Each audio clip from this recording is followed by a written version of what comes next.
talk to me about like who we are. Yeah. Obviously not an empty profile, but what are like the main criteria that we should have on our LinkedIn Sure. profile? So there's a lot of pieces that go into a profile, so it can also be very overwhelming.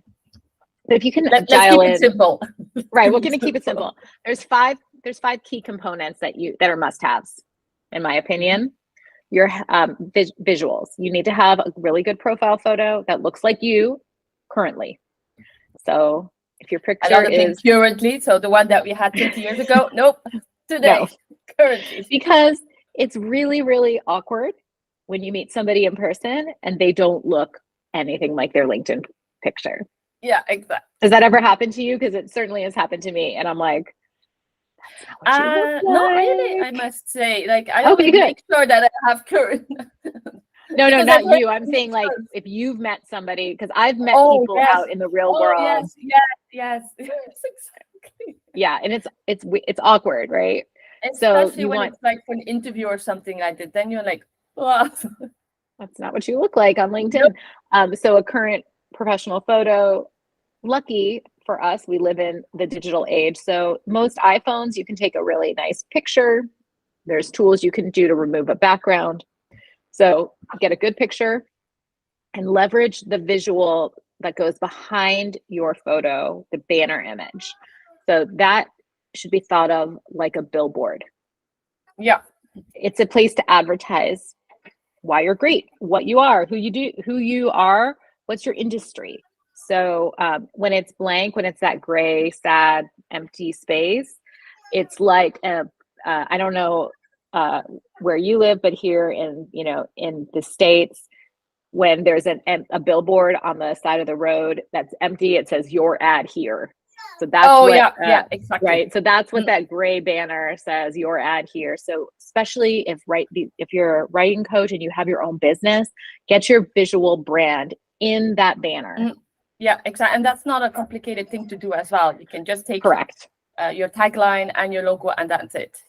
Exactly. So, and then it's just important to keep in mind that the bottom 2/3 on the left should be blank, because then your profile photo sits over that. So you don't want anything important, any text or anything in that section. The second most important piece is your headline.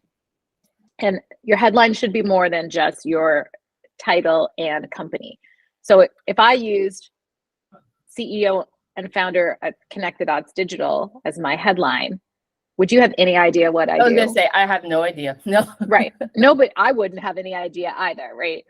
So crafting a headline that speaks to the problem that you solve, the value that you bring, you can put your company name and your title in there, but put that towards the end of your headline. Lead with the value proposition, helping, emerging authors find that book inside of them, something like that. Yeah. Perfect example. So making sure your headline's really dialed in, use the first 40 to 50 characters, because that's what's visible when you're active on LinkedIn. And I like to add a little personality into headlines, because people like to find a point of connection. So as an example, I'm a big Taylor Swift fan, as are so many people. Yeah. And so I have that in my headline.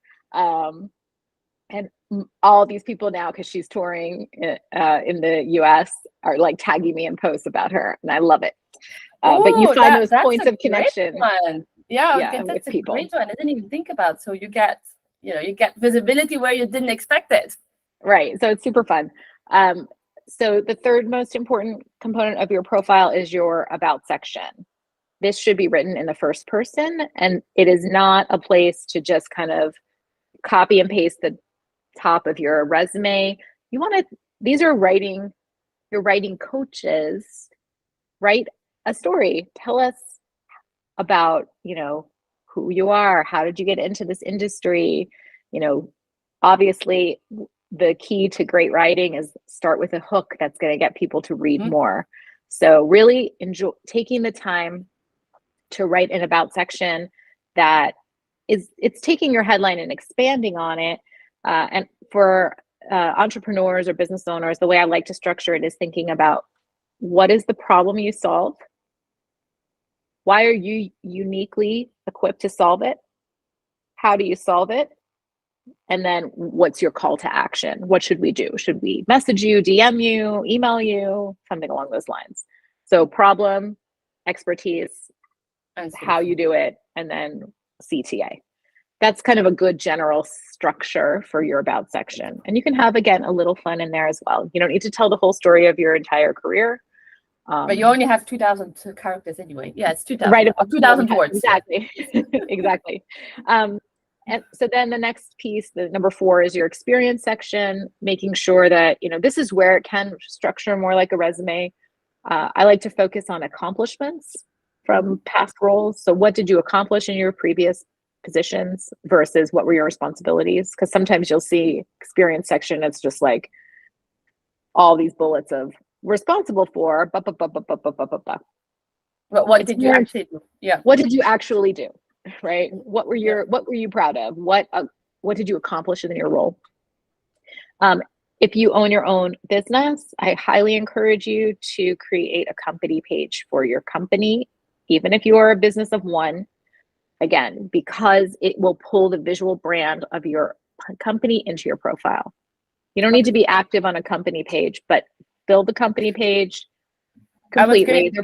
That was going to be my question. Do we need to be active both on the LinkedIn profile and on the company page? No, not right now.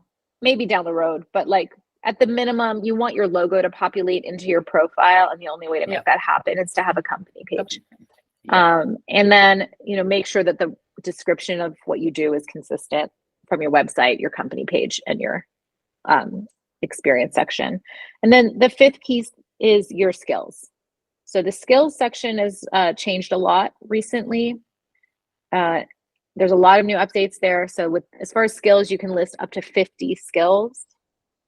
You want the 3 that you want associated with you the most to be number 1, 2, and 3, because that's what's visible. And now you can connect your skills into your about section. You can add 5 skills into the bottom of your about section. You can connect your skills into your experience section. So if you haven't looked at your skills in a while, do it. Because it's like a red light for me as well. Do it. Yeah. Something I have seen many, many, many times is, 8, 9, 10 years ago, we were learning all this digital stuff. And so it made sense to put that we were skilled in using Microsoft Word and Microsoft Excel and Outlook and things like that. But today, those are kind of irrelevant because it's assumed that we're going to know how to use those tools. Yes. A lot of people, and I've had clients and I'm like, you got to get that out of there. They have those still listed in their profile because they never took a peek at their skills and remove those sort of outdated skills. Or, the other scenario that happens a lot is somebody started in this industry and then they shifted to this industry.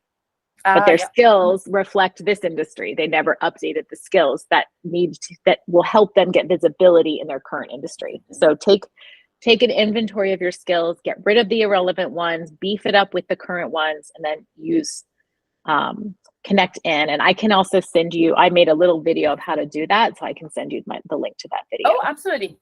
We will add it in the show notes as well. So Lots of links. That's not super overwhelming, right? Your pictures, your headline, your about, your experience, your skills. If you have those 5 components, your profile is in better shape than many profiles on LinkedIn.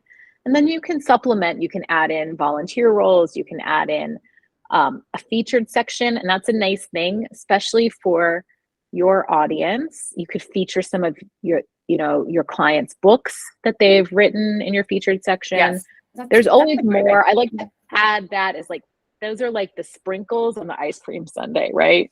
Yes, exactly. But once you have those 5 elements in place, then we already have the foundation, and the foundation of our pyramid is good. So we have profile. What is the next? The next is, do you know who's in your network?